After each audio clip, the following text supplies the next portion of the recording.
Assalamualaikum students, hope you are all well. In today's lecture we are going to discuss iron deficiency anemia. So iron deficiency anemia start करने से पहले आप previously कुछ topics के overview कर लें, like RBCs के बारे में नाउ हाउ ले लें, उसके फंक्शंस देख लें, डिफरेंट डिसऑर्डर्स में उसकी क्या शेप्स होती है, नॉर्मल शेप क्या होती है, उनकी एबनॉर्मल शेप्स क्या होती हैं। इसके अलावा हीमोग्लोबिन के बारे में, उसके स्ट्रक्चर्स के बारे में या उसकी टाइप्स के बारे में पढ़ लें। इसके अलावा हीमोपोइसिस के बारे में, जो बेसिकली ब्लड सेल्स का फॉर्मेशन का प्रोसेस है, उसके बारे में स्टडी कर लें। और इसके अलावा एनीमिया और उसकी क्लासिफिकेशन का ओवरव्यू ले लें। और ये सब लेक्चर्स आपको मेरी हीमाटोलॉजी प्लेलिस्ट से मिल जाएंगे, क्योंकि इसलिए मैंने आपको ओवरव्यू करने का कहा है, क्योंकि हर टॉपिक जो है ना वो हमारा दूसरे से थोड़ा सा रिलेट कर रहा है। सो इट्स बेटर कि आप पहले उनके थोड़े से कॉन्सेप्ट्स क्लियर कर लें, देन इस लेक्चर की तरफ चलें। तो चलते हैं अपने लेक्चर की तरफ। Iron deficiency anaemia. फर्स्ट हम लोग इस टर्म को ही डिफाइन कर लेते हैं। So what is iron? Iron is basically a mineral that is required for the growth and development of our body. हमारी बॉडी की ग्रोथ और डेवलपमेंट के लिए हमें कौन सा मिनरल चाहिए होता है? आयरन। डेफिशिएंसी, कमी हो जाना, एनीमिया। लास्ट लेक्चर में एनीमिया को हम लोगों ने किस तरह से डिफाइन किया था? Not having enough red blood cells and haemoglobin in your body. तो जब आरबीसीज काउंट या एचबी काउंट कम हो जाए तो उस कंडीशन को कहा था एनीमिया। अब इसमें उन्होंने क्या कहा है? आयरन की डेफिशिएंसी हो जाती है, इसकी वजह से जो एनीमिया होता है उसे कहा जाता है आयरन डेफिशिएंसी एनीमिया। सो यहाँ पर हम लोग देख लेते हैं an anaemia with decrease RBCs and decrease hemoglobin count caused by iron deficiency। Iron की डेफिशिएंसी की वजह से हीमोग्लोबिन काउंट कम हो रहा है, आरबीसीज काउंट कम हो रहा है, क्योंकि आयरन जो है ये हमें हीमोग्लोबिन की प्रोडक्शन के लिए या हीमोग्लोबिन की फॉर्मेशन के लिए चाहिए होता है। अब आयरन की डेफिशिएंसी होगी है तो बॉडी ऑब्वियसली हीमोग्लोबिन नहीं बनाएगी, तो हमारी बॉडी इस चीज़ को सेंस करेगी कि हमारी बॉडी में तो इतनी अमाउंट में हीमोग्लोबिन ही नहीं है, तो वो आरबीसीज की भी प्रोडक्शन नहीं करेगी, कहते हीमोग्लोबिन तो है नहीं तो आरबीसीज क्यों फजूल में बनाए। तो इस वजह से हीमोग्लोबिन के साथ साथ आरबीसीज की भी प्रोडक्शन कम हो जाती है, अफेक्ट होती है। अब अगर देखें कि किन लोगों में जो आयरन डेफिशिएंसी है, आप कह लें एपिडेमोलॉजी अगर देखी जाए, तो जो वुमेन होती हैं या जो चिल्ड्रन होते हैं उनमें आयरन डेफिशिएंसी ज़्यादा देखी गई है। आप कह लें 10% ऑफ वुमेन या 40 to 50% ऑफ जो चिल्ड्रन हैं उनको आयरन डेफिशिएंसी होती है। वुमेन्स को अगर देखा जाए ड्यूरिंग मेंस्ट्रुएशन या ड्यूरिंग प्रेगनेंसी आयरन की नीड होती है, जो ड्यूरिंग मेंस्ट्रुएशन उनकी बॉडी से आयरन लॉस होता जाता है, जिसकी वजह से आयरन की डेफिशिएंसी हो जाती है। इस तरह ड्यूरिंग प्रेगनेंसी जो है बेबी की डेवलपमेंट के लिए आयरन रिक्वायर्ड होता है, तो उसमें भी बॉडी से आयरन की डेफिशिएंसी हो जाती है। इस तरह जो चिल्ड्रन है उनको भी अपनी बॉडी की ग्रोथ के लिए या डेवलपमेंट के लिए आयरन रिक्वायर्ड होता है, तो अगर वो डाइट में प्रॉपरली आयरन नहीं ले रहे तो उनकी बॉडी में आयरन की डेफिशिएंसी हो जाएगी। नेक्स्ट चलते हैं इसके कॉजेज की तरफ। First cause is decrease iron intake, means कि आप आयरन ही सही से नहीं ले रहे, जिसकी वजह से आपकी बॉडी में आयरन की डेफिशिएंसी हो रही है आयरन पुअर डाइट लेने की वजह से। फर्स्ट हम लोगों ने क्या बता दिया कि आयरन की कंजप्शन ही आप ठीक से नहीं कर रहे, डिक्रीज आयरन कंजप्शन, इसके वजह से भी आयरन की डेफिशिएंसी हो जाएगी। सेकेंडली कुछ ऐसे डिसऑर्डर्स आ रहे हैं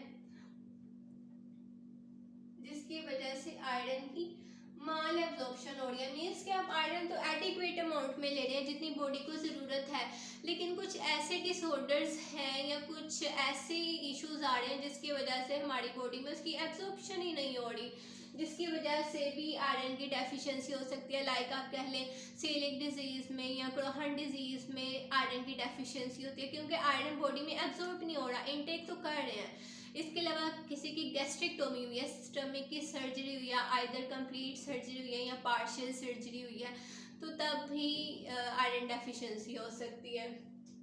नेक्स्ट हमारे पास आ रहा है इंक्रीज लॉस। कुछ ऐसी कंडीशंस आ जाती हैं जिसकी वजह से बॉडी से आयरन का लॉस होने लग जाता है। लाइक अगर आप देखें हीमोलिटिक कोई कंडीशन आ रही है, लाइक हीमोलाइसिस हो रही है बॉडी में, तब इसका लॉस हो सकता है बॉडी से। हीमोलाइसिस मतलब कि सेल्स की ब्रेक डाउन हो रही है, जो ब्लड सेल्स है ना।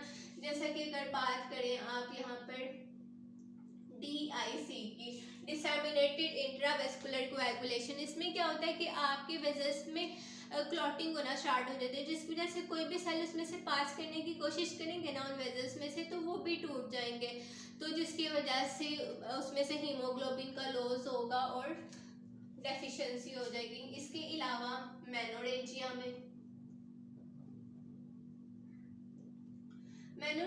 बेसिकली एक्सेसिव ब्लीडिंग या एक्सेसिव ब्लीडिंग ड्यूरिंग मेंस्ट्रुएशन, या आप कह लें ड्यूरिंग मेंस्ट्रुएशन ब्लड का बहुत ज़्यादा लॉस हो रहा होता है, तब भी आयरन डेफिशिएंसी हो जाती है। इसके अलावा क्रोनिक नोज ब्लीड, समर्स में आप देखेंगे कि बहुत से बच्चे होते हैं या चाहे अडल्ट्स भी होते हैं, उनकी नोज से ब्लीडिंग स्टार्ट हो जाती है। वो बेसिकली किस वजह से होती है, जो वेजल्स होती है ना वो डायलेट कर जाती है, अपने डायमीटर से ज़्यादा डायलेट कर जाती हैं, वाइडन हो जाती हैं, जिसकी वजह से जो ब्लड है वो हमारा बाहर की तरफ आता है। उसकी वजह से भी आयरन डेफिशिएंसी हो सकती है अगर क्रोनिक स्टेज पे बहुत ज़्यादा ब्लड लॉस हो रहा हो। इसके अलावा हीमाचूरिया में बेसिकली क्या होता है, यूरिन में ब्लड आ रहा होता है। It can be due to any disorder related to urinary tract infection, like आपकी यूरिथ्रा के साथ कोई प्रॉब्लम है या यूरिटर्स वगैरह के साथ, तो तब ये कंडीशन आ सकती है। इस कंडीशन में हमारे यूरिन में ब्लड आ सकता है। लास्ट वन हमारे पास आ रही है इंक्रीज यूटिलाइजेशन, लाइक आप आयरन तो ले रहे हैं लेकिन बॉडी को उसकी रिक्वायरमेंट ज़्यादा है। लाइक आप बात कर लें प्रेगनेंसी में, और इसके अलावा जो चिल्ड्रन होते हैं, जैसे कि हम लोगों ने ऊपर बताया था कि उनको अपनी बॉडी की ग्रोथ और डेवलपमेंट के लिए आयरन की रिक्वायरमेंट होती है। नेक्स्ट चलते हैं हम लोग इसके साइन एंड सिम्टम्स की तरफ। फर्स्ट हमारे पास आ रहा है फैटीग, थकावट हो जाना, पालर, येलो सी स्किन हो जाना, डिजीनेस, चक्कर से आ रहे होते हैं आपको, dyspnoea, shortness of breath, poor concentration, आप किसी चीज़ पर फोकस नहीं प्रॉपरली कर पा रहे होते, cold and hand and feet, आपके जो हाथ और पाँव हैं वो ठंडे हो जाते हैं, कोयलन की आज जो आपके नेल्स हैं उनकी शेप चेंज हो जाती है, उसकी जो शेप है ना वो स्पून शेप हो जाती है। इस तरह पीका के नॉन फूडी आइटम्स खाना, एंगुलर ग्लोसाइटिस, इसमें आपकी जो टंग है ना वो बिल्कुल स्मूथ हो जाती है। एंड नेक्स्ट हमारे पास आ रहा है पाल्पिटेशन, जो आपका हार्ट रेट है, हार्ट बीट है वो इंक्रीज कर जाती है। And the last one is cheilosis. Cheilosis में क्या होता है, जो आपके माउथ कॉर्नर्स होते हैं ना वहाँ पर इन्फ्लेमेशन हो जाती है। अब यहाँ पर हम लोगों ने एक एक वर्ड्स में तो बता दिया कि क्या साइन एंड सिम्टम्स होते हैं during iron deficiency, but I want to take a little bit time to explain these symptoms because so many people gloss over the symptoms without explaining them, but it's very important to know what is happening in our body, so let's discuss them. सबसे पहले हमारे पास आ रहा है fatigue. हमने क्या कहा, हमारी बॉडी में ऑक्सीजन लेवल कम हो जाएगा। अब ऑक्सीजन लेवल कम होगा तो एटीपी की भी प्रॉपर प्रोडक्शन नहीं होगी, एटीपी की प्रॉपर प्रोडक्शन नहीं होगी तो हमारी बॉडी को एनर्जी नहीं मिल पा रही होगी, जिसकी वजह से हमें थकावट फील होगी। इसमें हम लोगों ने क्या बता दिया, ऑक्सीजन कम हो रही है जिसकी वजह से एटीपी की प्रोडक्शन कम हो रही है, और फिर एनर्जी लेवल कम होगा जिसकी वजह से हमें थकावट सी फील होगी। नेक्स्ट हमारे पास आ रहा है पालर। पालर मतलब कि जो आपकी स्किन है वो पेल पेल सी, येलो येलो सी आपको फील हो रही होगी। अब जो हीमोग्लोबिन है बेसिकली इसने हमारे आरबीसीज को कलर देना होता है। अब जब हीमोग्लोबिन का लेवल ही बॉडी में कम हो जाएगा तो आरबीसीज को वो प्रॉपर अमाउंट में कलर ही नहीं दे पा रही होगी, जिसकी वजह से जो सेल्स हैं वो हाइपोक्रोमिक हो जाएंगे। Chromic means colour and hypo means less, मतलब कि लेस कलर होगा, जिसकी वजह से हमारी बॉडी का कलर भी पेल हो जाएगा। मेनली आप इसमें देखेंगे जो आईलिड्स होती है ना वहाँ पर आपको येलो येलो सी आपकी स्किन फील हो रही होगी। नेक्स्ट हमारे पास आ रहा है dizziness. Dizziness means you are feeling faint, like आप सिटिंग पोजीशन से स्टैंडिंग पोजीशन में आए तो ऐसे लगेगा आपको कि आपका सर चकराने लग गया है। अब ये किस वजह से हो रहा होता है, हमारा जो ब्रेन है वो बेसिकली एक मेटाबॉलिक एक्टिव फंक्शन ऑर्गन है, जिसको ऑक्सीजन सप्लाई चाहिए होती है डिफरेंट फंक्शंस परफॉर्म करने के लिए। अब जब ऑक्सीजन लेवल हमारी बॉडी में कम होगा तो ब्रेन सही से फंक्शन ही नहीं कर पाएगा, आगे फर्दर सिग्नल ही नहीं दे पाएगा प्रॉपर। नेक्स्ट हमारे पास आ रहा है डिस्पेनिया, ऑक्सीजन लेवल कम हो रहा है तो सांस लेने में भी प्रॉब्लम होगी। नेक्स्ट आ रहा है पुअर कंसंट्रेशन, जो कि इस डिजीनेस से ही रिलेटेड है। नेक्स्ट हमारे पास आ रही है कोल्ड हैंड एंड फीट, हाथ पाँव का ठंडे पड़ जाना। अब cold and hand and feet basically किन कंडीशंस में हो होते हैं, हमारी बॉडी जो है ना वो क्या करती है, पेरिफेरल कंस्ट्रिक्शन स्टार्ट कर देती है। जब भी बॉडी में ऑक्सीजन लेवल कम होता है ना, हमारी बॉडी क्या करेगी, पेरिफेरल कंस्ट्रिक्शन स्टार्ट कर देगी, जिसमें वो क्या करेगी, जो हमारे हैंड्स हैं या जो हमारे आर्म्स हैं, हमारे फुट हैं या जो हमारी लेग्स हैं ना, वहाँ की जो वेसल्स हैं ना उनको कंस्ट्रिक्ट कर देगी, उनको नैरो कर देगी, ताकि जो हमारे वाइटल ऑर्गन्स हैं लाइक ब्रेन है, हार्ट है, उन तक ब्लड सप्लाई जानी चाहिए, क्योंकि अगर उन तक ब्लड सप्लाई नहीं जा पाएगी तो डेथ होने के चांसेस होते हैं। नेक्स्ट हमारे पास आ रहा है कोलन की आस। कोलन की आस बेसिकली क्या होते हैं, ब्रिटल नेल्स, या आप कह लें spoon shape nails, spoon shaped nails. जो आपके नेल्स हैं वो स्पून शेप्ड हो जाते हैं, क्योंकि जो आपके नेल्स के सेल हैं वहाँ तक ऑक्सीजन सप्लाई नहीं जा पाती, जिसकी वजह से नेल्स की शेप चेंज हो जाती है। आप कह लें कुछ इस तरह से आपकी नेल्स की शेप हो जाती है। नॉर्मली आप देखें नेल्स की शेप ना इस तरह से होगी, लेकिन ड्यूरिंग आयरन डेफिशिएंसी नेल की शेप इस तरह से हो जाती है। नेक्स्ट हमारे पास आ रहा है पीका।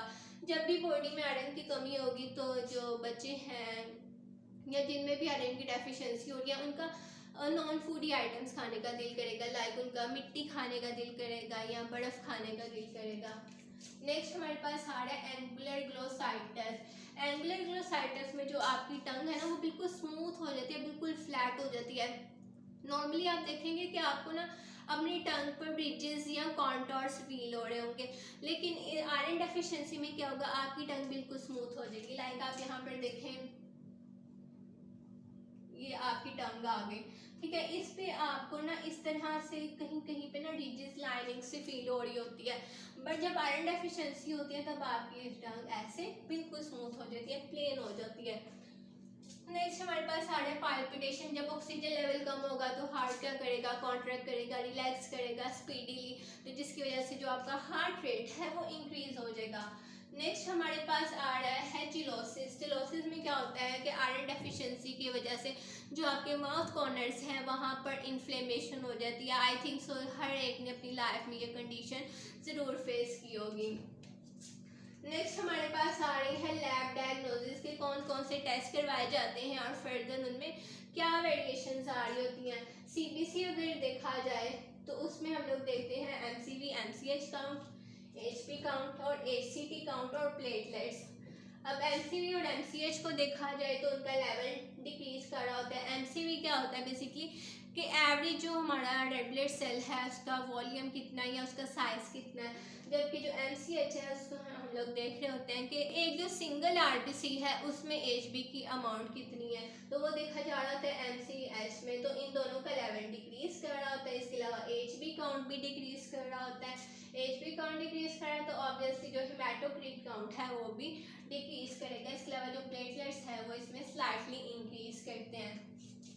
नेक्स्ट सीरम आयरन का टेस्ट करवाया जाता है तो उसमें आयरन लेवल कम आता है। ऑब्वियसली आयरन डेफिशिएंसी है बॉडी में तो आयरन का लेवल कम आएगा। इसके अलावा फेरेटिन का लेवल भी कम आएगा। अब फेरेटिन क्या है, जो बेसिकली हमारा आयरन है ना वो फेरेटिन की फॉर्म में हमारे मैक्रोफेजेस में स्टोर हुआ होता है, एक तो फेरेटिन की फॉर्म में और एक हीमोसिडरिन की फॉर्म में। जब भी हमारी बॉडी को या बोन मैरो को नीड होती है तो वहाँ से आयरन आ जाता है और उसकी सप्लाई पूरी करता है। लेकिन आयरन डेफिशिएंसी में जो भी हमारे स्टोर्स होते हैं जहाँ पे आयरन स्टोर हुआ होता है वो सारे डेप्लीट हो जाते हैं, वहाँ पर कमी हो जाती है। नेक्स्ट हमारे पास आ रहा है TIBC, iron total iron binding capacity.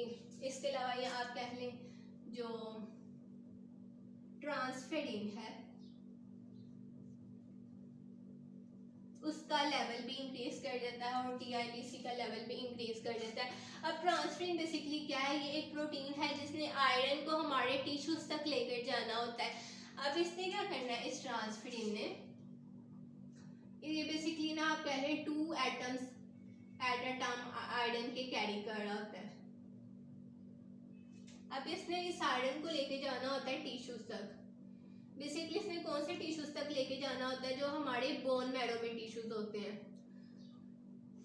Bone marrow में आप कह लें जो टिश्यूज होते हैं जहाँ पर ट्रांसफेरिन रिसेप्टर्स होते हैं, ट्रांसफेरिन है ना, तो इसने कहाँ पर जाना है, ट्रांसफेरिन रिसेप्टर्स तक जाना है। तो अब हमारे जो एरिथ्रोब्लास्ट होते हैं उनके ऊपर कुछ ट्रांसफेरिन रिसेप्टर्स होते हैं। ट्रांसफेरिन ने क्या करना है, वहाँ तक आयरन लेकर जाना और उनमें इनकॉर्पोरेट कर देना आयरन को। एरिथ्रोब्लास्ट के बारे में आप एरिथ्रोपोइसिस में या हीमोपोइसिस में देख सकते हैं। नेक्स्ट हमारे पास आ रहा है कि इसमें टारगेट सेल्स आ रहे होते हैं इस तरह से। नॉर्मली आरबीसीज की शेप कुछ इस तरह से होती है, लाइक अगर आप साइड व्यू से देखें कुछ आपको इस तरह से नजर आ रही होगी बाइकनकेव शेप, और नॉर्मली आप देखें तो इस तरह से आपको इसकी शेप नजर आ रही होगी। लेकिन डिफरेंट डिसऑर्डर्स में लाइक आयरन डेफिशिएंसी में इनकी शेप कुछ इस तरह से हो जाती है, या फिर आप कह लें पेंसिल शेप हो जाती है, जैसे कि मैंने मार्कर हार्ट किया हुआ है, इस तरह से इसकी शेप हो जाती है। इसके अलावा जब आप पेरिफेरल ब्लड स्मेयर की एग्जामिनेशन करते हैं तब आपको उसमें माइक्रोसिटिक और हाइपोक्रोमिक सेल्स नजर आता है। माइक्रोसिटिक मतलब नॉर्मल साइज से उनका साइज कम है। नॉर्मली आरबीसीज का साइज होता है 7 to 8 माइक्रोमीटर, लेकिन आयरन डेफिशिएंसी में वो माइक्रोसिटिक हो जाएंगे। बेसिकली जो आयरन डेफिशिएंसी एनीमिया है ना, ये माइक्रोसिटिक एनीमिया की एक टाइप है। इसके अलावा हाइपोक्रोमिक मतलब के लेस कलर्ड सेल्स होते हैं। नेक्स्ट चलते हैं इसके ट्रीटमेंट की तरफ कि अगर पेशेंट को आयरन डेफिशिएंसी डायग्नोज हुई है तो उसको क्या ट्रीटमेंट देना चाहिए। फर्स्टली तो अगर आप आयरन डाइट में ही नहीं ना ठीक ले रहे, तो जिसकी वजह से आयरन डेफिशिएंसी है, तो आपको चाहिए कि मेडिसिन की तरफ जाने की बजाय आप डाइट में ही ऐसी चीज़ें लें जिनसे आपकी जो आयरन रिक्वायरमेंट है वो फिल हो। लेकिन कुछ ऐसे डिसऑर्डर्स होते हैं जिसमें फिर आपको ट्रीटमेंट की तरफ जाना पड़ता है। लाइक फर्स्ट आयरन टैबलेट्स दी जाती हैं। आयरन टैबलेट्स जो है बेसिकली आपको एम्प्टी स्टमक लेनी चाहिए, लेकिन कुछ पेशेंट्स होते हैं जिनको एम्प्टी स्टमक टैबलेट सूट नहीं करती, वॉमिटिंग या नोजिया वगैरह फील होता है, तो वो लाइट सा कुछ लेकर आयरन ले सकते हैं। लेकिन मिल्क के साथ आपने कभी भी आयरन नहीं लेना, क्योंकि जो हमारी मिल्क है उसमें कैल्शियम होता है जो कि आयरन की एब्जॉर्प्शन को इनहिबिट कर रहा होता है बॉडी में, तो फ़ायदा ही नहीं होगा इस तरह से आयरन लेने का। इस तरह इसके अलावा आईवी भी आयरन मतलब वेन के थ्रू भी आपको आयरन दिया जा सकता है। इसके अलावा नेक्स्ट हमारे पास आ रहा है ब्लड ट्रांसफ्यूजन। अगर आपका एचपी का लेवल 6 ग्राम पर डेसीलीटर से कम हो गया है तब आपको ब्लड लग सकता है। इसके अलावा सर्जरी, कोई भी आपकी बॉडी में पॉलिप है या कोई भी ट्यूमर वगैरह बन गया है उसको रिमूव किया जाता है ताकि आयरन डेफिशिएंसी एनीमिया को रिजॉल्व किया जा सके। So that's all about today's lecture. If you have any query or question regarding this topic, you can ask me in comment section or Instagram. Instagram ID is attached in description box of my YouTube channel. और अगर अभी तक आपने मेरा YouTube channel subscribe नहीं किया तो please उसे लाइक, सब्सक्राइब और शेयर कर दीजिएगा। Thank you all.